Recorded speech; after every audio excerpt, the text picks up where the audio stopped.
നമസ്കാരം. ഭാരതത്തിൻ്റെ പുതിയൊരു അധ്യായത്തിലേക്ക് ഏവർക്കും സ്വാഗതം.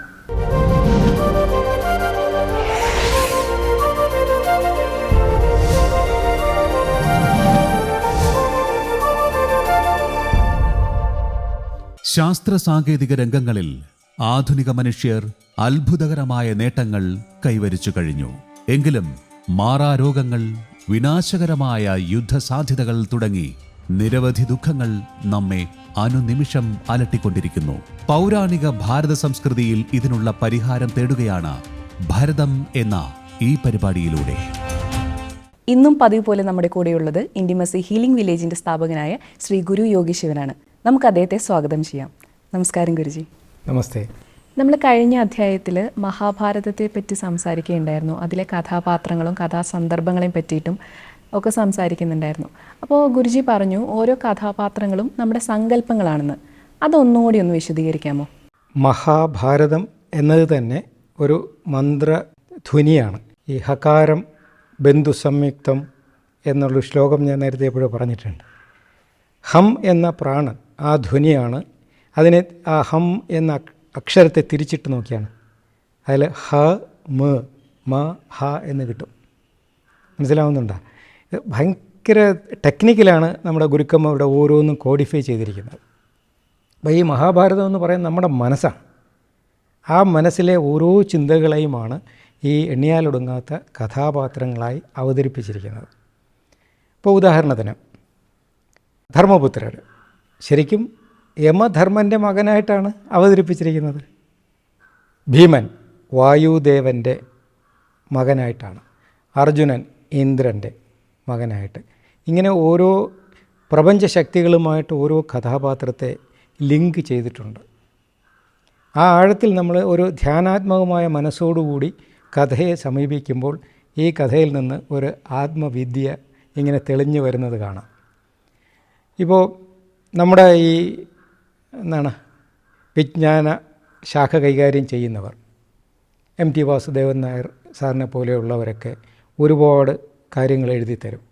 ഇപ്പോൾ രണ്ടാം ഊഴം, അത് ഞാൻ കോളേജിൽ പഠിക്കുമ്പോഴാണ് ഞാനത് വായിച്ചത്.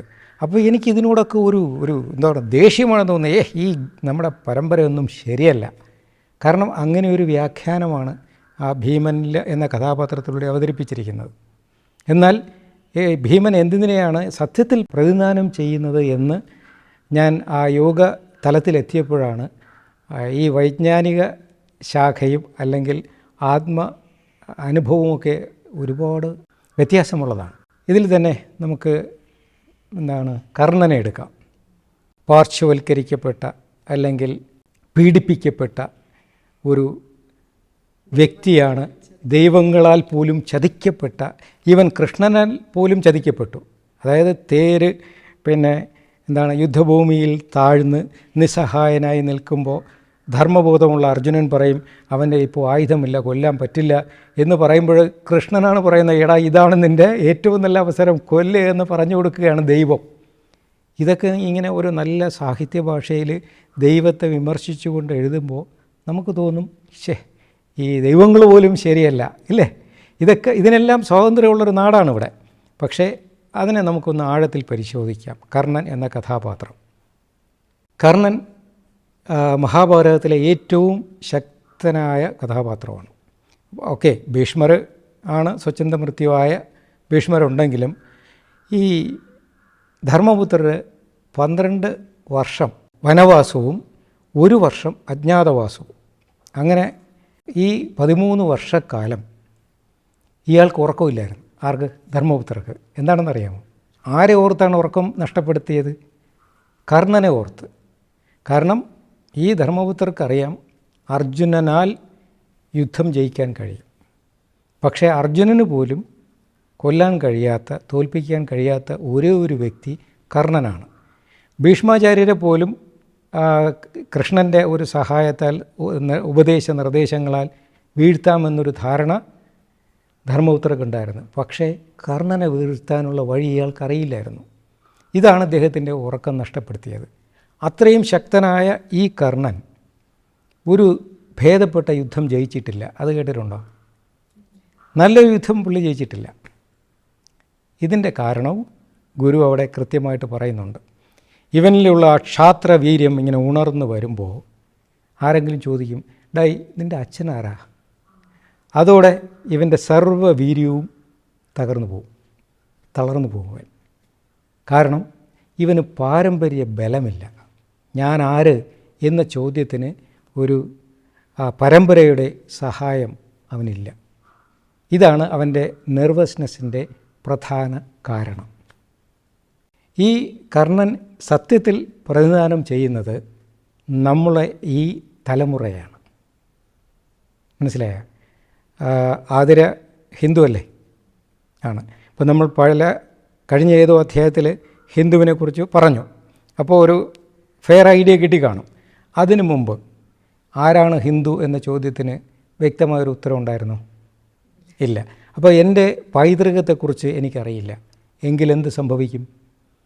എൻ്റെ ആ ആത്മവീര്യം ഇങ്ങനെ ഉണർന്നു വരുമ്പോൾ ആരെങ്കിലും ഒരു ചോദ്യം ചോദിച്ചാൽ മതി, നീ എന്ത് പരമ്പരയുടെ അടിസ്ഥാനത്തിലാണ്, എന്ത് പാരമ്പര്യത്തിൻ്റെ അടിസ്ഥാനത്തിലായി സംസാരിക്കുന്നത്? നിൻ്റെ അച്ഛനാരായിരുന്നു, അച്ഛൻ്റെ അച്ഛനാരായിരുന്നു, ഏത് മതമായിരുന്നു എന്ന് ചോദിച്ചാൽ ഹിന്ദു ആയിരുന്നു എന്ന് പറയും. Hindu, what do you mean by Hindu എന്നൊരു ചോദ്യം ചോദിച്ചാൽ അവിടെ അത് സംശയാലുവായി. ആ സംശയമാണ് ഭാരതത്തിൻ്റെ പരാജയങ്ങളുടെ ഒരു സമൂഹം എന്നുള്ള നിലയ്ക്ക് ആ പരാജയത്തിൻ്റെ മൂലകാരണം. അത് കർണൻ ആണ് അതിനെ പ്രതിദാനം ചെയ്യുന്നത്. അതുകൊണ്ടാണ് അവന് വ്യക്തിപരമായ ഒരു യുദ്ധവും ജയിക്കാൻ കഴിയാതിരുന്നത്.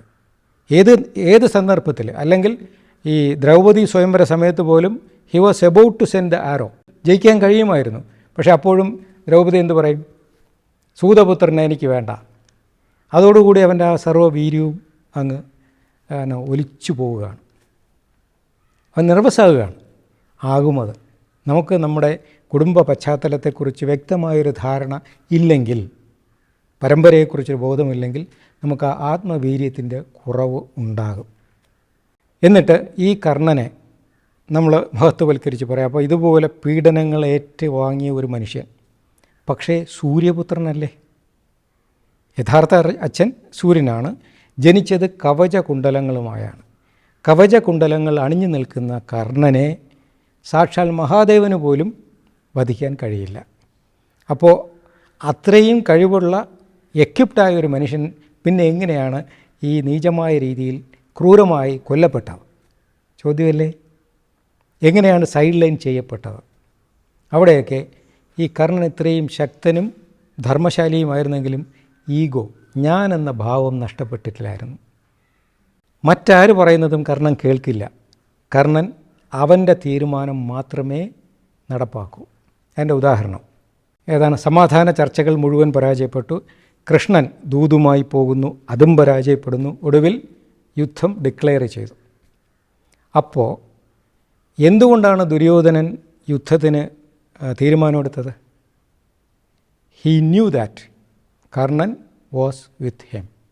കർണൻ അവൻ്റെ സൈഡിൽ നിൽക്കുന്നിടത്തോളം കാലം യുദ്ധം ഞാൻ അധർമ്മത്തിൻ്റെ ഭാഗത്ത് നിന്നാലും ജയിക്കും എന്ന് ദുര്യോധനൻ തീരുമാനിച്ചു. ശരിയാണ്, കർണനുണ്ടായിരുന്നു. അതുകൊണ്ടാണ് കർണനുണ്ടെങ്കിൽ ജയിക്കും. ഒരു ദിവസം ഇദ്ദേഹം സൂര്യദേവൻ സ്വപ്നത്തിൽ വരും ഇവനെടുത്ത്, മോനെ നിനക്കെതിരെ ഒരു ചതി ഒരുങ്ങുന്നുണ്ട് എന്ന് പറയും. അതായത് അർജുനൻ്റെ അച്ഛൻ ദേവേന്ദ്രനാണ്. സോ ദേവേന്ദ്രന് മകനെ ജയിപ്പിക്കാൻ വേണ്ടി അവൻ ഒരു സാധു ബ്രാഹ്മണൻ്റെ വേഷത്തിൽ നിൻ്റെ അടുത്ത് വരും. നിൻ്റെ കവചകുണ്ടലങ്ങൾ അവൻ യാചിക്കും.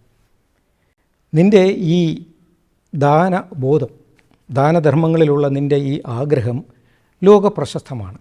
അത് ദുരുപയോഗം ചെയ്യാനായി ഈ ദേവേന്ദ്രൻ വരും. അവനത് യാചിക്കുമ്പോൾ മോനത് കൊടുക്കരുത്. നിൻ്റെ രക്ഷയ്ക്ക് വേണ്ടി, എൻ്റെ കുഞ്ഞിൻ്റെ രക്ഷയ്ക്ക് വേണ്ടി പിതാവായ ഞാൻ ദാനം ചെയ്തതാണ് നിനക്ക്. ഈ ദാനം കിട്ടിയ വസ്തുക്കൾ ദാനം ചെയ്യാൻ പറ്റില്ല. അത് ധർമ്മശാസ്ത്രമാണ്, ധർമ്മശാസ്ത്രത്തിന് വിരുദ്ധമാണ്. ഞാൻ എന്തെങ്കിലും ദാനം ചെയ്യണമെങ്കിൽ എൻ്റെ സ്വയം ആർജിത സ്വത്താണ് ഞാൻ ദാനം ചെയ്യേണ്ടത്. എനിക്ക് എൻ്റെ അച്ഛൻ എൻ്റെ സൗകര്യത്തിനും എൻ്റെ കുഞ്ഞുങ്ങൾക്കും വേണ്ടി എൻ്റെ അച്ഛൻ ദാനം ചെയ്തത് എനിക്ക് മറ്റൊരാളിന് ദാനം ചെയ്യാൻ പറ്റില്ല. ധർമ്മശാസ്ത്രത്തിനെതിരാണ്.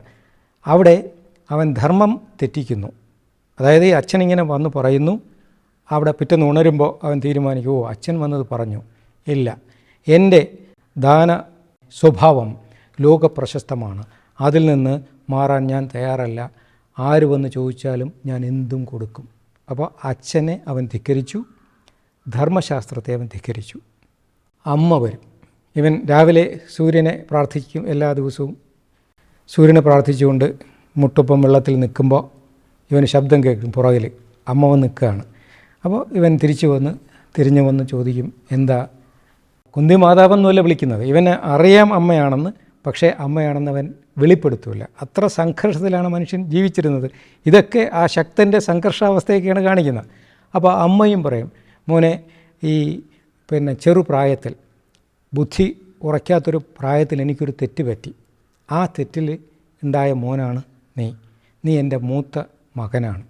പക്ഷേ എനിക്ക് എൻ്റെ സന്ദർഭങ്ങൾ വെച്ചിട്ട് എനിക്ക് നിന്നെ ഉപേക്ഷിക്കേണ്ടി വന്നു.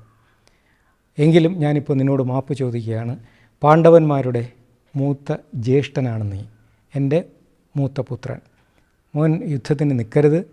നീ യുദ്ധത്തിൽ നിന്ന് പിന്മാറിയാൽ എൻ്റെ 5 കുഞ്ഞുങ്ങളും രക്ഷപ്പെടും. ഒരമ്മയുടെ വിലാപമാണത്. കാരണം കുന്തിക്കറിയാം ഇവൻ അത്രയും ശക്തനാണ്. അതുകൊണ്ട് മോൻ യുദ്ധം ചെയ്യരുത്. അപ്പോഴും പറയും, ഞാൻ എൻ്റെ സുഹൃത്തിന് വാക്ക് കൊടുത്തു പോയി. അതുകൊണ്ട് അമ്മയ്ക്കൊരു കാര്യം ഞാൻ ഉറപ്പ് തരാം. ഞാൻ കൊല്ലുമെങ്കിൽ ഞാൻ അർജുനനെ കൊല്ലും, ഇല്ലെങ്കിൽ അർജുനൻ എന്നെ കൊല്ലും. എപ്പോഴും അമ്മയ്ക്ക് 5 മക്കളുണ്ടാവുമല്ലോ എന്നാണ് ഈ ധർമ്മശാസ്ത്ര വിദഗ്ധൻ്റെ വാദം. അപ്പോൾ ഒരു അമ്മയുടെ ആ ഒരു വാത്സല്യം, ദുഃഖം, അതിനെ പരിഗണിക്കാൻ ഞാൻ എന്ന ബോധം, അഹംബോധം അവന് അവസരം കൊടുത്തില്ല, ഇല്ലേ? അപ്പോൾ അമ്മയുടെ വാക്കും അമ്മയുടെ റിക്വസ്റ്റും അപേക്ഷയും അവൻ നിരസിച്ചു. ഇത് കഴിഞ്ഞിട്ടോ സാക്ഷാൽ കൃഷ്ണൻ വരും. വന്നിട്ട് പറയും, എടാ, നീ യുദ്ധത്തിൽ നിന്ന് പിന്മാറിയാൽ എന്തായാലും ദുര്യോധന യുദ്ധത്തിന് നിൽക്കില്ല. അപ്പോൾ നിനക്ക് നിൻ്റെ സഹോദരങ്ങളെ രക്ഷിക്കാം, നിനക്ക് സ്വയം രക്ഷിക്കാം, പിന്നെ ലക്ഷക്കണക്കിന് ജീവനുകളെ രക്ഷിക്കാം. എന്തായാലും പാണ്ഡവരുടെ സ്ഥാനത്ത് അല്ലെങ്കിൽ പാണ്ഡവരുടെ പക്ഷത്ത് ഞാനുണ്ട്. ഉറപ്പാണല്ലോ ആരാ ജയിക്കുക എന്ന്. അപ്പോൾ കർണൻ പറയും, വാസുദേവ, നീ ഉള്ള സ്ഥലമേ ജയിക്കൂ. അതിനർത്ഥം കർണൻ കൊല്ലപ്പെടാൻ പോവുകയാണ്. കർണൻ ജീവിച്ചിരിക്കുമ്പോൾ പാണ്ഡവർ ജയിക്കുമോ? ഇല്ല. അപ്പോൾ കൃഷ്ണൻ പറയുകയാണ്, ഞാൻ അവർക്ക് സഹായത്തിന് നിൽക്കുന്നുണ്ട്. അതിനർത്ഥം പാണ്ഡവർ ജയിച്ചേ മതിയാവൂ, ധർമ്മം ജയിക്കും. അതിനർത്ഥം നീ മരിക്കുമെന്നാണ്. അപ്പോൾ നിനക്ക് സ്വന്തം ജീവൻ രക്ഷപ്പെടുത്താം, സഹോദരങ്ങളെ രക്ഷിക്കാം, ലക്ഷക്കണക്കിന് ജീവൻ രക്ഷിക്കാം. ഒരൊറ്റ തീരുമാനം, നീ യുദ്ധത്തിൽ നിന്ന് പിന്മാറണം. അപ്പോഴും പറയും, ഭഗവാൻ കൃഷ്ണൻ പറഞ്ഞാൽ പോലും ഞാൻ എൻ്റെ തീരുമാനം മാറ്റില്ല. എൻ്റെ വാക്ക് ഞാൻ സുഹൃത്തിന് കൊടുത്തതാണ്. ശരി, അതിനുള്ള സ്വാതന്ത്ര്യം അവനുണ്ട്.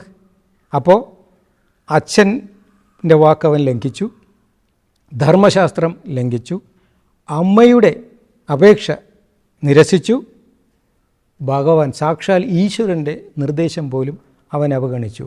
ഈ 4 അവഗണിച്ച, ഈഗോയുടെ പേരിൽ അവഗണിച്ച മനുഷ്യൻ്റെ അന്ത്യം ഇതല്ലാതെ വേറെ എന്താണ് ആകേണ്ടത്? ചിന്തിക്കുക. ഇതുപോലെയാണ്, അത്ര തന്ത്രപരമായാണ് ഇതുപോലെ കഥാപാത്രങ്ങളെ സന്ദർഭങ്ങളെയും ഗുരുക്കന്മാരെ ശരിക്കത് ഒരുക്കിയിരിക്കുന്നത്. അപ്പോൾ ഇങ്ങനെ ചിന്തിച്ച് നോക്കുമ്പോൾ കർണൻ ഏതോ ഒരു കർണനെക്കുറിച്ചല്ല പറഞ്ഞിരിക്കുന്നത്. എൻ്റെ മനസ്സിൽ ഉയർന്നു വരുന്ന ധർമ്മബോധം, ഇതാണ് ധർമ്മം എന്ന് ഞാൻ തീരുമാനിക്കുന്നു, ഇതാണ് എൻ്റെ വാക്ക് എന്ന് ഞാൻ തീരുമാനിക്കുന്നു, ഇതാണ് എൻ്റെ ശരി എന്ന് ഞാൻ തീരുമാനിക്കുന്നു. അപ്പോൾ എൻ്റെ എല്ലാ ശരികൾക്കും അപ്പുറത്തേക്ക് മറ്റ് ചിലരുടെ ശരികൾ വരുമ്പോൾ എനിക്കൊരു ചിന്തിക്കാൻ അവസരമില്ലേ? തെറ്റാവോ എന്നൊരവസരം ഞാൻ കൊടുത്തില്ലെങ്കിൽ തീർച്ചയായിട്ടും ധർമ്മത്തിന് ഒരു പ്രയോഗമാർഗമുണ്ട്. അതാണ് കർണൻ്റെ ജീവിതവും വളർച്ചയും മരണവും. ഞാൻ കർണനായി ജീവിച്ചാൽ കർണനെ പോലെ അവസാനിക്കും. അതേ ഉള്ളൂ ഇതിൻ്റെ സാരം. ഞാൻ ഈ ഒരു കഥാപാത്രത്തിന് ഈ ഒരു തലത്തിലുള്ള ചിന്ത ഞാൻ ആദ്യമായിട്ടാണ് ഇങ്ങനെ അനുഭവിച്ചറിയുന്നത് തന്നെ. എന്നാലും നമ്മുടെ പ്രേക്ഷകർക്കും ഇത്രയും നാളും കർണൻ എന്ന് പറയുന്ന കഥാപാത്രത്തിനെ ഇത്രയും നാളും നോക്കി കണ്ട രീതിയിൽ നിന്ന് എന്തായാലും ഒരു മാറ്റം സംഭവിച്ചിട്ടുണ്ടാകും. ഇതുപോലെ നമ്മുടെ മാറ്റി ചിന്തിക്കുന്ന കഥാപാത്രങ്ങൾ വേറെ ഏതെങ്കിലും നമ്മുടെ മഹാഭാരതമായിട്ട് കണക്ട് ചെയ്തിട്ട് വരുന്നുണ്ടോ? ഉണ്ട്. ഈ എല്ലാ കഥാപാത്രങ്ങളും കർണനെ പോലെ തന്നെയാണ്. ഇപ്പോൾ ദുര്യോധനൻ്റെ പക്ഷത്തു നിന്ന് ചിന്തിച്ചാൽ ദുര്യോധനൻ ശരിയാണ്. അപ്പോൾ അച്ഛൻ്റെ അന്ധത കാരണം അച്ഛന് രാജ്യം നഷ്ടപ്പെട്ടു. അവിടെ ഒരു കെയർ ടേക്കർ ആയിട്ടാണ് അനുജൻ വന്നത്. അങ്ങനെയെങ്കിൽ എന്തിനാണ് അനുജൻ്റെ മക്കൾക്ക് രാജ്യം കൊടുക്കുന്നത്? എനിക്ക് അന്ധതയില്ലല്ലോ, അപ്പോൾ ഞാനല്ലേ രാജാവാകേണ്ടത്, ശരിയല്ലേ? അങ്ങനെ ആണ് കൗരവരുടെ നേതാവായ അല്ലെങ്കിൽ മൂത്ത ജ്യേഷ്ഠനായ ദുര്യോധനൻ ചിന്തിക്കുന്നത്. അപ്പോഴും ദുര്യോധനനോട് അമ്മ പറയും, മോനെ വാസുദേവ കൃഷ്ണൻ പറയുന്നത് കേൾക്ക്. കാരണം ധർമ്മശാസ്ത്രം യുക്തിബോധത്തിനപ്പുറമാണ് നിൽക്കുന്നത്, ശരിയല്ലേ? അവിടെയും ആ അമ്മ പറഞ്ഞതോ അല്ലെങ്കിൽ ഗുരു പറഞ്ഞതോ ഭീഷ്മാചാര്യനോ ദ്രോണാചാര്യനോ പറഞ്ഞത് കേൾക്കാൻ ഇവൻ തയ്യാറായെങ്കിൽ ഈ സംഘർഷം ഒഴിവാകുമായിരുന്നില്ലേ? അപ്പം നമ്മുടെ ജീവിതം ഈ സംഘർഷങ്ങളിലൂടെയാണ് കടന്നു പോകുന്നത്. ആ സംഘർഷങ്ങളെ എങ്ങനെ ഒഴിവാക്കണം? അല്ലെങ്കിൽ ചില സന്ദർഭങ്ങളിൽ സംഘർഷം ഉണ്ടായേ മതിയാവൂ. ചില സമയത്ത് യുദ്ധങ്ങൾ ഇതിനകത്ത് തന്നെ, ഇപ്പോൾ ഉദാഹരണത്തിന് ഗന്ധർവന്മാരും കൗരവന്മാരുമായിട്ടൊരു യുദ്ധം നടക്കുന്നുണ്ട്, വിരാടനും കൗരവന്മാരുമായിട്ട് യുദ്ധം നടക്കുന്നുണ്ട്. ഇതെല്ലാം ജീവിതത്തിലുണ്ടാകുന്ന ശരിക്കും കാലുഷ്യങ്ങളാണ്, സംഘർഷ സന്ദർഭങ്ങളാണ്. അവിടെയൊക്കെ ആർക്കാണ് വിജയം വരുന്നത്? എവിടെയാണോ നീതി ഉള്ളത് അല്ലെങ്കിൽ നീതിബോധത്തോടുകൂടി ധർമ്മബോധത്തോടുകൂടി യുദ്ധം ചെയ്യുന്നവന് വിജയം ഉറപ്പാണ്. അതുപോലെ തന്നെയാണ് അർജുനൻ. ഈ അർജുനൻ്റെ കഥാപാത്രത്തെയും നമ്മൾ വ്യാഖ്യാനിക്കുന്നത് അവൻ എല്ലാവരുടെയും പ്രീതി പിടിച്ചുപറ്റി വളർന്ന ഒരു കുട്ടിയാണ് അല്ലെങ്കിൽ ഒരു വ്യക്തിയാണ് എന്നാണ്. അതും നമ്മുടെ ഒരു സങ്കുചിത ചിന്ത കൊണ്ട് തോന്നുന്നതാണ്. ഒരല്പം മാറി നിന്ന് ചിന്തിച്ചാൽ അർജുനന് പ്രീതി ലഭിക്കുന്നത് അവൻ്റെ സ്വഭാവ നൈർമല്യം കൊണ്ടാണ്, അവൻ്റെ കഴിവ് കൊണ്ടാണ്, അല്ലേ? ഇപ്പോൾ ദ്രോണാചാര്യർക്ക് ഏറ്റവും പ്രിയപ്പെട്ട ശിഷ്യനായിരുന്നു ആര്? അർജുനൻ. എന്തുകൊണ്ട്? ഒരു ദിവസം ദ്രോണാചാര്യർ ഇങ്ങനെ ഉറങ്ങിക്കിടക്കുമ്പോൾ ഞാണൊലി കേൾക്കുകയാണ് രാത്രി. അപ്പോൾ ആചാര്യൻ നോക്കുമ്പോൾ ഇത് ആരുടാ ഇപ്പോഴും അമ്പ് ചെയ്യുന്നത്? അങ്ങനെ ഇദ്ദേഹം നോക്കുമ്പോൾ അർജുനൻ കൂരിരുട്ടത്ത് ഈ അമ്പ് ചെയ്ത് പ്രാക്ടീസ് ചെയ്യാണ്. അങ്ങനെ ഗുരു ചോദിക്കും, എന്തിനാ കുട്ടി ഇപ്പോൾ നീ യുദ്ധം അമ്പ് ചെയ്ത് പഠിക്കുന്നത്? അപ്പോൾ പറയും, ആചാര്യ, ഞാൻ എല്ലാ ദിവസവും ആഹാരം കഴിക്കുമ്പോൾ അടുത്ത് വിളക്കുണ്ടാവും. അപ്പോൾ വെളിച്ചത്തിലാണ് ആഹാരം കഴിക്കുന്നത്. ഒരു ദിവസം കാറ്റടിച്ചിട്ട് വിളക്ക് അണഞ്ഞുപോയി. പക്ഷേ അപ്പോഴും പാത്രം എവിടാണെന്നും ആഹാരം എവിടാണെന്നും എൻ്റെ കൈക്ക് അറിയാമായിരുന്നു. ആ കൈ ആഹാരത്തിലെത്തുകയും അത് വായിലെത്തുകയും ചെയ്തു. അപ്പോൾ എനിക്ക് ആഹാരം കഴിക്കാൻ വെളിച്ചത്തിൻ്റെ ആവശ്യമില്ല. കാരണം ജനിച്ചപ്പോൾ മുതൽ ഈ പ്രവൃത്തി ചെയ്യുന്നത് കൊണ്ട്, അപ്പോൾ അതൊരു ഒരുതരം അഭ്യാസമല്ലേ, അതുകൊണ്ട് വെളിച്ചമില്ലെങ്കിലും ആ കാര്യം എനിക്ക് വളരെ എളുപ്പത്തിൽ ചെയ്യാൻ കഴിയുന്നു. അങ്ങനെയെങ്കിൽ ലക്ഷ്യം ഭേദിക്കാൻ ഞാൻ സ്ഥിരം രാത്രി പ്രാക്ടീസ് ചെയ്താൽ എനിക്ക് ലക്ഷ്യം കാണേണ്ട ആവശ്യമില്ലല്ലോ. അപ്പോൾ ഗുരുവിന് അതിൽപ്പുറം എന്ത് ആണ് ഒരു ശിഷ്യൻ കൊടുക്കേണ്ടത്? അപ്പോൾ ഇവൻ്റെ ആ അർപ്പണബോധം ഇല്ലേ, സാധന ചെയ്യാനുള്ള പഠിക്കാനുള്ള അവൻ്റെ ആ ഒരു ആവേശം, അതാണ് ആചാര്യനെ അല്ലെങ്കിൽ അർജുനനെ ആചാര്യന് അത്രയും പ്രിയപ്പെട്ടവനാക്കിയത്. നല്ലതുപോലെ അധ്വാനിക്കുന്ന, സമയം ഇളച്ച് പഠിക്കുന്ന, അർപ്പണബോധമുള്ളൊരു കുട്ടിയെ ഏതൊരു അധ്യാപകനും ഇഷ്ടപ്പെടില്ലേ? അപ്പോൾ അങ്ങനെ ചിന്തിക്കുമ്പോൾ അതവൻ്റെ ഗുണമാണ്. 2, ഈ യുദ്ധ സമയങ്ങളിൽ ധർമ്മപുത്രർ പോലും ഏറ്റവും കൂടുതൽ ആശ്രയിച്ചത് ആരെയാണ്? അർജുനനെയാണ്. അർജുനനെ മുന്നിൽ നിർത്തുക, ഞങ്ങളെല്ലാം സഹായിക്കാം എന്നാണ് ധർമ്മപുത്രർ പോലും ചിന്തിച്ചത്. ദുര്യോധനനോ, അവൻ ഡിപ്പെൻഡ് ചെയ്തത് ആരെയൊക്കെയാണ്? കർണനെ, ഭീഷ്മരെ, ദ്രോണാചാര്യരെ, കൃപാചാര്യരെ, ശല്യാചാര്യരെ, ഇങ്ങനെ ഒരു കൂട്ടം ആചാര്യന്മാരും കർണനും. അവരിലായിരുന്നു ഇവൻ്റെ സർവ്വ വിജയപ്രതീക്ഷയും. പക്ഷേ അർജുനന് അവനിൽ മാത്രമായിരുന്നു വിശ്വാസം. ചിന്തിച്ചു നോക്കുക. അപ്പോൾ അവൻ പറയുന്നത്, എനിക്കാരും ഇല്ലെങ്കിലും കുഴപ്പമില്ല, യുദ്ധം ഞാൻ ജയിച്ചോളാം, പക്ഷേ കൃഷ്ണ നീ എൻ്റെ ഉപദേശകനായി എൻ്റെ അടുത്തുണ്ടാകണം. ഇങ്ങനെയുണ്ട്. കൃഷ്ണൻ എന്ന് പറയുന്നത് ശരിക്കും ആ യോഗഭാവത്തിലെ ഗുരുവാണ്, ഈശ്വരനാണ്. അപ്പോൾ ധർമ്മത്തെ ഏറ്റവും വ്യക്തമായി വ്യാഖ്യാനിക്കാൻ കഴിയുന്നത് യുക്തമായി അവതരിപ്പിക്കാൻ കഴിയുന്ന ആർക്കാണ്? കൃഷ്ണനാണ്. അർജുനന് അത് കഴിയോ? ഇല്ല. പക്ഷേ അർജുനന് അവൻ്റെ ആ ക്ഷാത്രവീര്യത്തിൽ 100% കോൺഫിഡൻസ് ഉണ്ട്, ആത്മവിശ്വാസമുണ്ട്. പക്ഷേ അതിനെ മുന്നോട്ട് നയിക്കാൻ കൃഷ്ണൻ അടുത്ത് വേണം. അപ്പോൾ അവന് മറ്റാരെയും ഡിപ്പെൻഡ് ചെയ്യുന്നില്ല, പക്ഷെ അവൻ്റെ ആത്മവിശ്വാസത്തിലാണ് മുന്നോട്ട് പോകുന്നത്. ഇതാണ് അർജുനൻ്റെ പ്രത്യേകത. അപ്പോൾ നമുക്ക് ഭീഷ്മരാകണോ, ദുര്യോധനാകണോ, അർജുനാകണോ, ഏതാണ് നല്ലത്? ചിന്തിക്കുക. നമ്മളെ കുട്ടികളെ എന്താ പഠിപ്പിക്കേണ്ടത്? അധികാരം കൈകാര്യം ചെയ്യുന്നവൻ എപ്പോഴും ആത്മബോധമുള്ളവനായിരിക്കണം. സമ്പത്തും ആയുധവും കൈകാര്യം ചെയ്യുന്നവൻ കൃത്യമായി ധർമ്മബോധമുള്ളവനായിരിക്കണം. ഇല്ലെങ്കിൽ അത് രണ്ടും അപകടമേ വരുത്തി വയ്ക്കുള്ളൂ. ഉറപ്പല്ലേ അത്? ഇപ്പോൾ ഉദാഹരണത്തിന് ഇന്ത്യ ഈ അടുത്തും ഒരു ഹൈപ്പർസോണിക് മിസൈൽ പരീക്ഷിച്ചു. ലോകത്ത് ഒരു 1-2 രാജ്യങ്ങൾക്കൊഴിച്ച് വേറെ ആർക്കെങ്കിലും എന്തെങ്കിലും പേടിയുണ്ടോ? ഇല്ല. പക്ഷേ ഉത്തര കൊറിയയിൽ കിം ജോങ് ഉന്നോ അല്ലെന്നുണ്ടെങ്കിൽ പാകിസ്ഥാനോ ഇതുപോലെ ഏതെങ്കിലും ഒരു രാജ്യം ഈ മാസ് ഡിസ്ട്രക്റ്റീവ് വെപ്പൺസ് ശരിക്കും അമാസ് ചെയ്ത് കഴിഞ്ഞാൽ ലോകത്തിന് മുഴുവൻ ടെൻഷനാവും, ഇല്ലേ? അതിൻ്റെ കാരണം എന്താണ്? പക്വതയില്ലാത്ത ഒരു നേതൃത്വത്തിൻ്റെ കയ്യിൽ അപകടകരമായ ആയുധങ്ങൾ വന്നാൽ അത് വിപത്താണ്.